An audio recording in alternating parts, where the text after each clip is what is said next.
अडानी अंबानी का दिल हुआ कि दिल्ली से लेकर के गुजरात तक मॉल बना देंगे और प्रदूषण से बचे लोगों को लूटना शुरू करेंगे। और फिर क्या था, पर्यावरण मंत्रालय चला गया सुप्रीम कोर्ट, अरावली पर अत्याचार करने की इजाजत मांगी और इजाजत तो मिलनी थी। और बस आ गया फैसला कि 100 मीटर से कम ऊंचाई वाली चोटियों को अरावली नहीं माना जाए। अब एक बात बताओ, अरावली पर्वत है या सुपरनोवा की 110 फ्लोर की बिल्डिंग या दुबई का बुर्ज खलीफा जो ऐसे ऐसे शुरू होगा और खत्म हो जाएगा? अरे भैया पर्वत है, ऐसे ऐसे ऐसे ऐसे चलेगा और पर्वत बनेगा।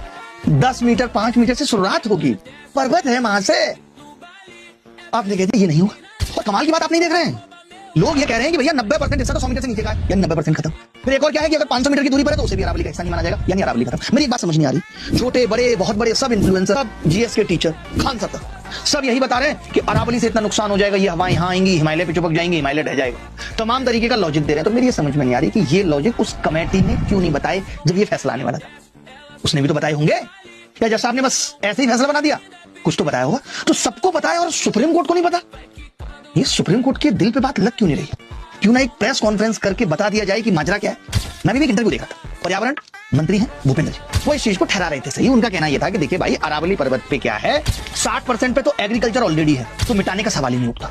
30% पे बड़े बड़े शहर बसे हुए हैं, जयपुर अजमेर, तो सीधी बात छोड़ दो, बच गया 10% के, उसमें भी 0.19% उन्होंने कहा है जहां पे खनन किया जा सकता है। उनका कहना यह है कि जो इलीगल खनन हो रहा था उसको रोकने के लिए जो राज्य अपने हिसाब से करा रहे थे उस पर केंद्र सरकार का एक स्ट्रिक्ट लॉ लाना जरूरी था, ऐसा उनका कहना, मेरा नहीं। वैसे आप इस सरकार की मंशा को जानते थे। ये एक पेड़ लगाएंगे मां के नाम तो उसको सही ठहरा देंगे, सबको लगाना चाहिए। ये एक तरफ गांधी को बुरा भला कहेंगे और फिर कहेंगे कि गांधी स्वच्छ योजना चला देंगे। तो इनका समझ में नहीं आता कि ये जो करते हैं उसको ही ये सही ठहरा देते हैं। अभी इतने सारे ये पेड़ काटेंगे तो पेड़ काटने को सही ठहरा देंगे। अडानी को 1 रुपए में जमीन देंगे तो ये उसको सही ठहरा देंगे, अडानी गरीब था, हाथ जोड़ रहा था, कह रहा था हम पे 1 ही रुपया है, ये ले लो, हमें जमीन दे दो। आप ऐसे ही देख लो, ये जमीनें तो सिर्फ 1 रुपए में बिकती हैं, डीलें तो अडानी अंबानी से होती हैं। तभी तो पार्टी फंड में 2014 में जहां 700 करोड़ थे आज 7000 करोड़ हो गए। मैंने नहीं चेक किया, रिपोर्ट कहती है जो ये इलेक्शन कमीशन में जमा करते हैं, हर पार्टी को जमा करनी पड़ती। तो भैया इस तरीके से देश के संसाधनों को बेचा जा रहा है और अपनी जेबें भरी जा रही हैं। और ऊपर से सब क्या करें, आगे आने वाली पीढ़ी का सोचो, आगे आने वाली पीढ़ी का सोचो। ये कैसे सोचेंगे? इनकी तो कोई पीढ़ी आगे आने वाली है ही नहीं। बल्ले बल्ले, इनको क्या मतलब, ये तो चले जाएंगे ऐसे करके। भुगतेगा कौन? हमारे आपके बच्चे। ये देश तुम्हारे बाप की बपौती नहीं है, ये देश हम सबका है।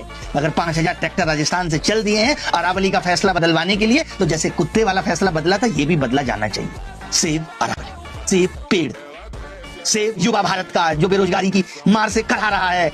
सब कुछ सेव करने की जरूरत है महाराज, यशस्वी साहब।